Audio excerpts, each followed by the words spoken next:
بہترین بخشش کا بسم اللہ الرحمن الرحیم الحمد للہ رب العالمین والعاقبۃ للمتقین والصلاة والسلام على سید الانبیاء والمرسلین وعلى آلہ واصحابہ اجمعین اما بعد۔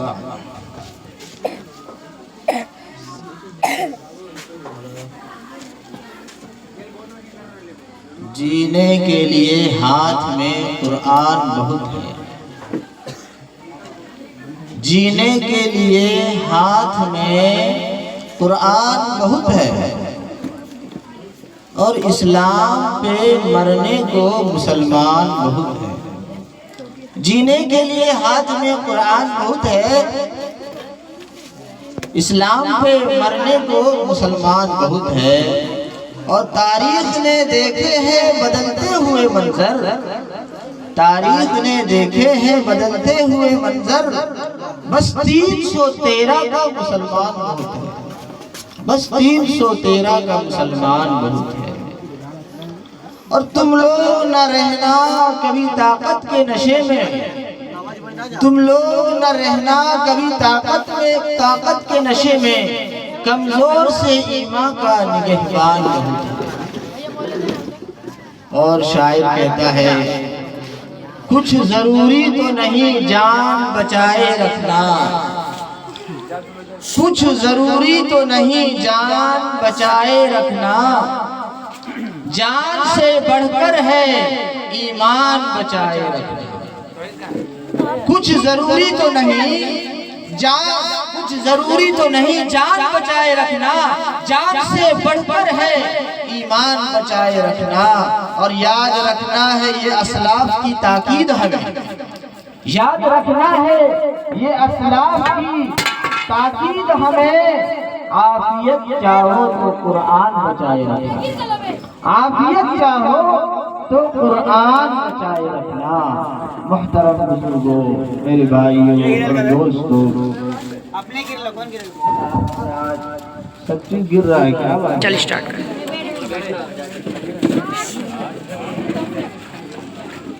قرآن کی نسبت بہت بڑی ہوتی ہے۔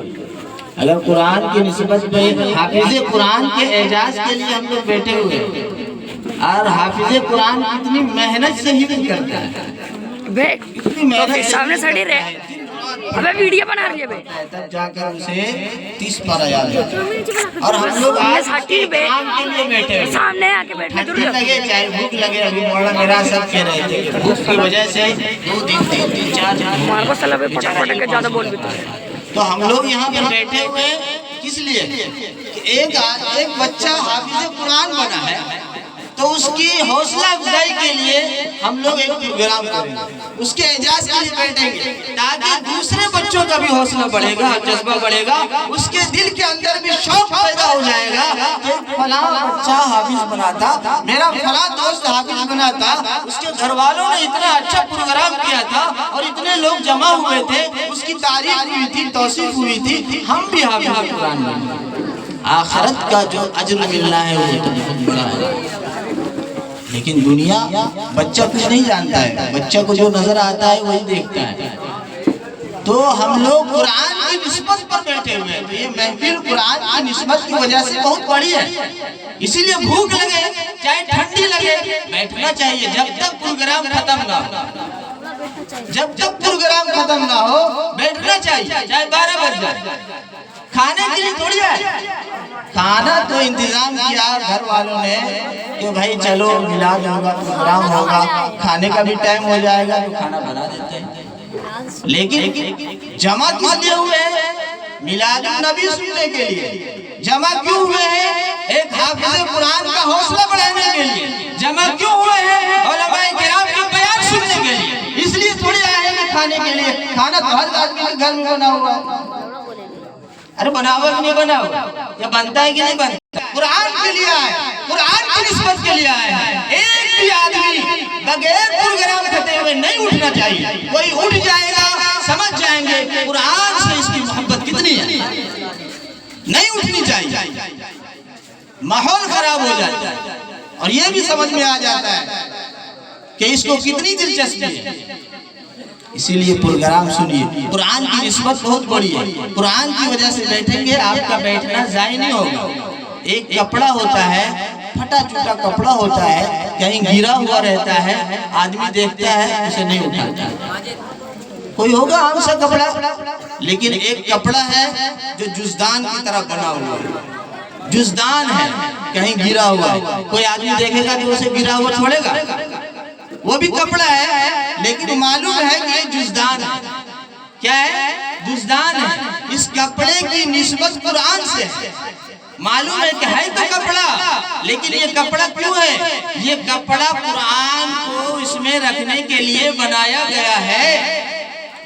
تو ہم کیا کرتے ہیں؟ اس کو وہیں نہیں چھوڑتے ہیں، بلکہ وہ کپڑا ہے تو کپڑا، لیکن ایسا کپڑا ہے جس کی نسبت قرآن سے ملی ہوئی ہے. اسی لیے اس کپڑے کو ہم ایسے نہیں چھوڑیں گے اگر کہیں دیکھ لیں گے تو، بلکہ اسے جھاڑیں گے، اٹھائیں گے اور حفاظت کے ساتھ رکھ دیں گے. کیوں؟ وہ بھی تو ایک کپڑا ہے. اس لیے کہ اس کپڑے کی نسبت قرآن سے ملی ہوئی ہے، اس کپڑے کی نسبت قرآن سے ملی ہوئی ہے. اس لیے اس کپڑے کا مرتبہ اور عہدہ بڑھ گیا ہے. اسی طریقے سے قرآن سے نسبت جوڑیں گے، قرآن سے محبت کریں گے، ہمارا مقام اور ہمارا مرتبہ بھی بڑھ جائے گا، ہمارا مرتبہ بھی بڑھ جائے گا. اور وہ والدین، وہ گارجین جس کا بچہ حافظ قرآن ہو جائے، اسے تو بڑا خوش ہونا چاہیے. خوش ہونے کا مقام ہے، دنیا کے لیے بھی اور آخرت کے لیے بھی. فضل خدا سے صاحب ذیشان ہو گیا، فضل خدا سے صاحب ذیشان ہو گیا، جو خوش نصیب حافظ قرآن ہو گیا. فضل خدا سے صاحب ذیشان ہو گیا، جو خوش نصیب حافظ قرآن ہو گیا. اور وہ والدین حشر کے دن ہوں گے تاجدار، وہ والدین حشر کے دن ہوں گے تاجدار، جس کا دلارا حافظ قرآن ہو گیا، جس کا دلارا حافظ قرآن ہو گیا. وہ والدین جس کا دلارا حافظ قرآن ہو جائے، حشر کے دن وہ تاجدار ہوں گے. اسے تاج پہنایا جائے گا. اسے کیا پہنایا جائے گا؟ تاج پہنایا جائے گا. یہ عالم ہوگا اس کے والدین کا. اب ذرا سوچئے کہ اگر ہم اپنے بچے کو حافظ بنا دیتے ہیں، چلو دنیا میں کچھ نہیں ملا، لیکن آخرت میں ہمیں اتنا تاج مل رہا ہے، اتنی عزت مل رہی ہے، کیا یہ کم ہے؟ کیا یہ کم ہے؟ تو اس وجہ سے بھی ہمیں قرآن پڑھانا چاہیے، اپنے بچے کو حافظ بنانا چاہیے، عالم بنانا چاہیے. کیا یہاں ملے یا نہ ملے، آخرت میں تو ملے گا، آخرت میں تو ملے گا. اور حافظ لوگوں کے لیے، عالم لوگوں کے لیے تو ڈرنے کی بات ہے کہ حافظ بن گئے ہیں، عالم بن گئے ہیں، ہم لوگ حافظ ہیں، عالم ہیں، ہم لوگ اگر عمل کریں گے تو ہمیں بدلہ ملے گا، عمل نہیں کریں گے تو سزا بھی ہمیں ملے گا. ارے ملے گا کہ نہیں ملے گا بھائی؟ لیکن جو والدین ہیں وہ عمل کرے یا نہ کرے، اس نے محنت سے حفاظت کے ساتھ اپنے بچے کو قرآن کا حافظ بنا دیا، قرآن کا عالم بنا دیا، تو یہ کہیں بھی نہیں لکھا ہوا ہے کہ اس کا ماں باپ عمل کرے گا تبھی اس کو تاج پہنایا جائے گا. بلکہ کہا گیا ہے کہ اس کا باپ، اس کے والدین جیسے بھی ہوں گے، اگر اس نے اپنے بچے کو حافظ قرآن بنایا ہے تو کل قیامت کے دن اسے تاج پہنایا جائے گا ہی جائے گا. یہ الگ بات ہے کہ عمل اچھا نہیں ہے تو وہ جہنم میں جائے گا، لیکن اس سے پہلے اسے عزت ملے گی جو اللہ نے وعدہ کیا. کیا یہ کم بڑی بات ہے؟ ارے یہ کم بڑی بات ہے؟ اتنی بڑی فضیلت ہے حافظ قرآن اور حفظ پڑھانے والے، اپنے بچے کو عالم بنانے والے، اپنے عالم بنانے ذمہ دار. ابھی بات آئی تھی اس لیے میں عرض کر دے رہا ہوں کہ کہتے ہیں کہ تنخواہ کم ہے، تنخواہ کم ہے، کیا کرے گا، کیسے کمائے گا. صحیح بات ہے، سچی بات ہے. لوگ سوچتے ہیں، لوگ سوچتے ہیں، لیکن اس کی ذمہ دار ہم ہیں. امام کی تنخواہ کم ہے، مؤذن کی تنخواہ کم ہے، ایک حافظ کی تنخواہ کم ہے، ایک مدرس کی تنخواہ کم ہے، اس کے ذمہ دار ہم ہیں. کوئی اور ایک گھر میں ایک ماسٹر پڑھانے کے لیے بچے کو آتا ہے، اسے ہم 500 دیتے ہیں، اور اسی گھر میں قرآن پڑھانے کے لیے ہمارا بچے کو حافظ صاحب آتا ہے، اسے ہم 200 دیتے ہیں۔